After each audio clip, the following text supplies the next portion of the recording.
बोल जयकारा बोल मेरे श्री गुरु महाराज की जय।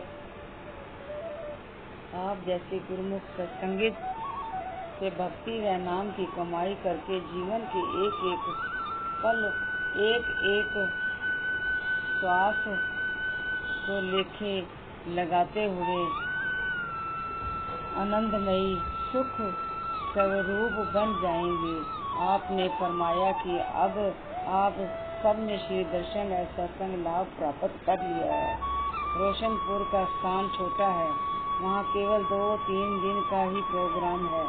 गुरुमुख प्रेमी अपने घरों में बैठकर नाम सिमरन करें। श्री मौज में आकर पूर्ण श्री वचन फरमाए कि भाई प्रेम अविनाशानंद मुरादाबाद में भी सत्संग भवन बनाएंगी और कई आश्रम बनाकर गुरुमुखों को भक्ति पथ पर लगाएंगी। यह गुप्त प्रेम की मूर्ति है। कालांतर में यह वरदान फलीभूत हुआ और भाई जी सत्संग प्रचार करते हुए कई रूपों को शरणागति पथ दर्शाते हुए निष्ठा पूर्वक स्वयं तत्व सेवा में संलग्न रही। रोशनपुर आपके दिव्य तेज ने प्रेमी गुरुमुखों में अलौकिक आकर्षण भर दिया। रोशनपुर में प्रेमी गुरुमुख एवं जिज्ञासुओं का आगमन श्री अनंतपुर का समागम बन गया। मुरादाबाद तक प्रेमी जाने कहाँ से आ रहे थे।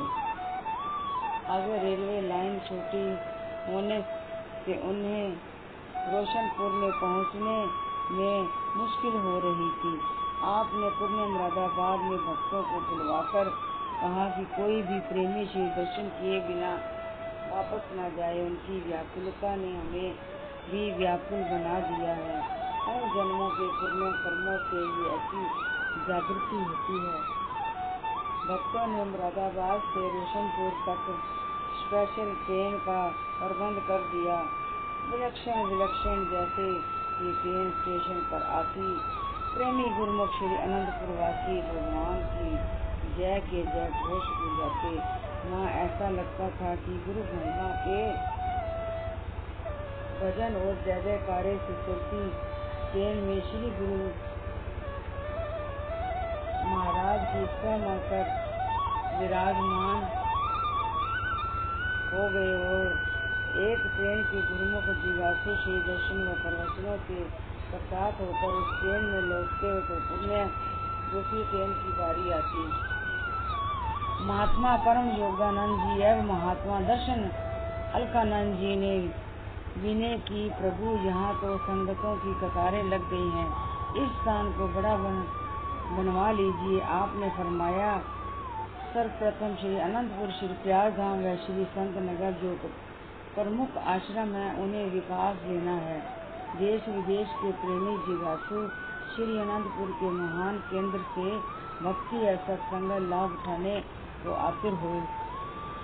श्री परमहंस दयाल जी की मौज ही सर्वप्रिय है। इस प्रकार आपने रोशनपुर में गुरुमुख प्रेमियों को प्रताप कर काशीपुर होते हुए श्री अनंतपुर कृपा की। आपने श्री अनंतपुर में भक्तों की तरह भी मंदिर तक जाने के लिए पक्की सड़क और कुछ नए भवन निर्माण का कार्य आरंभ करवा दिया था। पुराने मकानों की कुछ छतें पत्थरों से बनी थी और कुछ टीन की चदरों से बनी हुई थी। उनमें बदलाव एवं निर्माण धीरे धीरे आरंभ होने लगा। अब तक पुरातन दृश्य श्री अनंतपुर प्रेमी गुरुमुखों के सम्मुख आया। आप उस समय श्री प्रयागधाम में विराजमान थे। श्री अनंतपुर में 7 दिनों तक दिन रात भारी वर्षा होती रही। श्री अनंतपुर में पानी सीढ़ियों से ऊपर फर्श तक पहुंच गया। नीचे रहने वाले गुरुमुखों के कमरों की छतों से अंदर इतना पानी भर गया मानो बाढ़ आ गई हो। बस 12 गुरुमुख श्री परमहंस विद्या मंदिर में पहुँचते नीचे के कमरे जिन पर चौबारे नहीं थे, उनमें रहने वाले गुरुमुखों को ऊपर के कमरों में पुरस्कृत किया गया। गुरुमुख लंगर से एक बार ही 3 समय का भोजन कर ले जाते। उस समय यहाँ सबके मन में यही अभ्यास हो रहा था कि देवराज इंद्र द्वापर युग का नजारा दिखा रहे हैं। प्रबंधकों ने श्री प्रयागधाम में पत्रों द्वारा विनय भेजी। उस समय महाराष्ट्र में वर्षा बिल्कुल नहीं हो रही थी, सूखा पड़ रहा था। आपने एक प्रेमी को श्री पलंग पर पड़ा ताकि उठाकर नीचे पर बंधक जनों ने विनय पत्रों का ढेर दिखाया। उधर सुबह 9 बजे ही सूर्य ऐसे धधक रहा था कि मानो दोपहर का समय हो गया हो। आपने नेत्र बंद किए और कर कदम पीछे की ओर करके कहा, वहाँ भगवान, वहाँ इतनी बारिश और जहाँ पानी की एक बूंद के लिए बस इतना फरमा ही था कि एकदम धमाधम बरसात आरंभ हो गई। खिड़कियों में से ऐसे बौछार आए कि आपके वस्त्र गीले हो गए। आप तुरंत ही पलंग से नीचे उतरे और जहाँ भक्तानियों की ओर लंगर में चुनाई की सेवा हो रही थी उस तरह चल दिए। महात्मा आत्म दयानंद जी पीछे छाता लेकर भागे। आपने फरमाया कि हमें इस समय छाता नहीं चाहिए, हमें तुरंत ही सेवा स्थल पर पहुंचकर गुरुमुखों को सेवा में लंगर रहने का उपदेश देना है। अब यहाँ वर्षा जमकर बरसने दो। गुरुमुखों ने आपको अत्यधिक पीला होते देखकर छाता करने की विनय की। आपने फरमाया, ऐसा करने से बादल लौट आएंगे, अभी यहाँ उनकी आवश्यकता है। गुरुमुख हैरान थे कि सूर्य भी खूब चमक रहा है और बारिश भी खूब हो रही है। यह कैसा अनोखा दृश्य है। उस समय महाराष्ट्र में जग हवन जोरों से चल रहे थे, परंतु सभी पानी की एक बूंद के लिए तरस रहे थे। कुछ संतों ने देखा कि वर्षा की गुब्बारें और बादल रूली कंचन भी प्रयागधाम की ओर से आते हुए महाराष्ट्र में तेजी से भागते चले जा रहे हैं। आपने श्री आनंदपुर में सिक्का पत्र भिजवाया कि घबराओ नहीं। श्री आनंदपुर की भूमि खरीद होने पर शुरू में जो गुरुमुख परिवारों ने यहाँ जो देखा वह नजारा आपने भी देख लिया है। अब सब ठीक हो गया है। उधर भी श्री प्रयागधाम में सबने यही कहा कि महाराष्ट्र में बरसात श्री सदगुरुदेव जी श्री आनंदपुर से खींच लाए हैं, जबकि आपने गुरुमुखों को फरमाया कि यह सब आपकी सेवा ही रंग ला रही है। श्री आनंदपुर में पहुंचकर आपने कार में विराजमान होकर कुछ प्रबंधों श्री स्वामी विचार पूर्णानंद जी, श्रीमान श्री महात्मा परम योगानंद जी एवं कुछ सेवादारों को साथ ले जाकर श्री मंदिर परिसर के पीछे बने हुए तालाब की मरम्मत करवाने का आदेश दिया। श्री वचन हुए, यहाँ इसी तालाब में बरसात का सारा पानी एकत्र किया जाएगा। आज के बाद कोई मुश्किल सामने नहीं आएगी। दशहरे के दिन थे। श्री सतगुरुदेव जी महाराज जी आनंदपुर में विराजमान थे। संगतें श्री दर्शनों के लिए आ रही थी और श्री चरणों में अपने श्रद्धा सुमन समर्पित कर अपने भाग्य मना रही थी। एक भक्ति जी रावण, कुंभकर्ण और मेघनाथ के 3 पुत्र तथा लकड़ी के कुछ तीर भी चरणों में लेकर आए। श्री प्रभु जी ने मौजवश में उनका तीरों में से 3 तीर उठाए और उनसे 3 दिशाओं में निशाना लगाते हुए उन्हें फेंक दिया। उसी समय राजनंद गांव में डाकुओं द्वारा एक लड़के का अपहरण कर लिया गया। डाकू उसे कार में बिठाकर ले जा रहे थे। थोड़ी दूर जाने के पश्चात उसे कार की खिड़की में बंद करके वह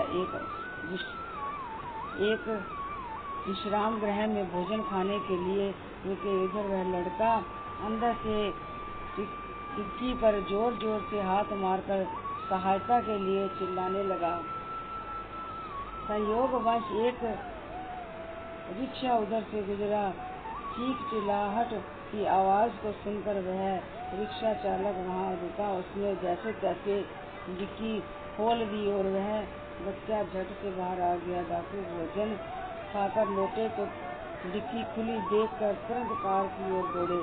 बच्चे को वहाँ न पाकर उसे पकड़ने की चेष्टा में इधर उधर भागने लगे। उसी समय एक पुलिस की गाड़ी वहाँ आ गई। पुलिस कर्मियों ने बच्चे को डाकुओं के चंगुल से बचाने के लिए गोलियां चलाई, परंतु आश्चर्य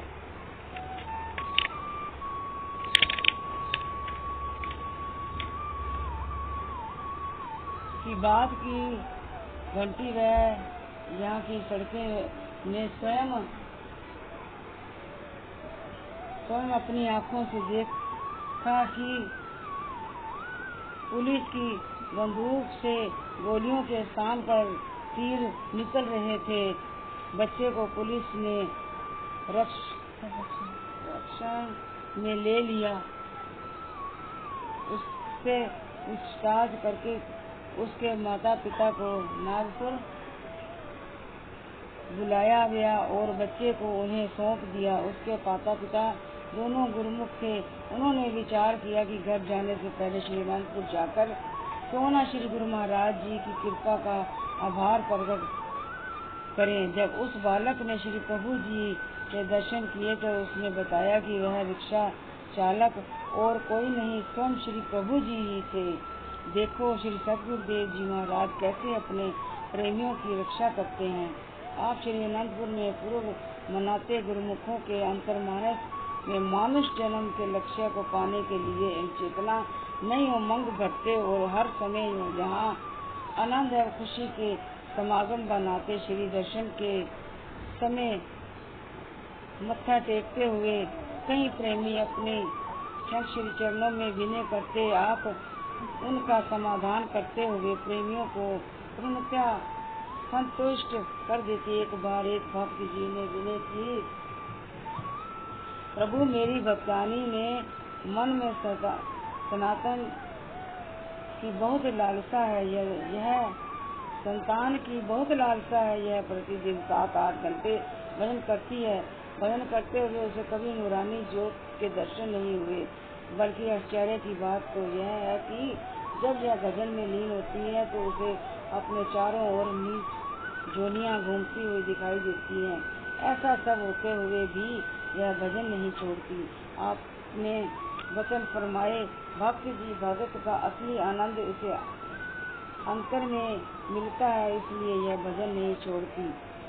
संतान की लालसा के संस्कार न जाने कितने जन्मों से इसके अंदर में पल रहे हैं। एक अंधेरी गुफा में जो वर्षों तक बंद पड़ी हो, उसमें क्या होगा। बोल जयकारा बोल मेरे श्री गुरु महाराज की जय।